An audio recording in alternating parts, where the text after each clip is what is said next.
ارګوایي له نظام سره مخالفت د حکمتیار پخوانی عادت دی. ګرانو اوریدونکو او زموږ د یوټیوب مینوالو، مخکې تر دې چې دا ویډیو تر پایه وګورئ زموږ یوټیوب چینل سبسکرایب کړئ.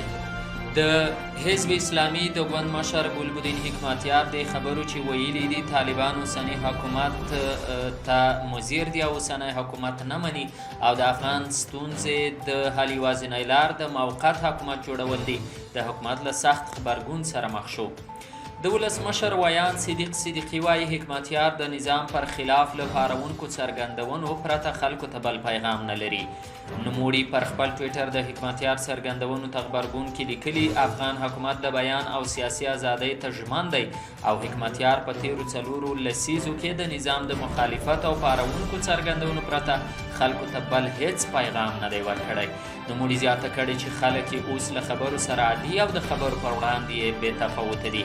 ګلبدین حکمتیار داسې مهال موقت حکومت د حل یوازینۍ لار بولي چې له دې وړاندې د ځلونو حکومت او عامو خلکو د موقت حکومت مخالفت کړی دی.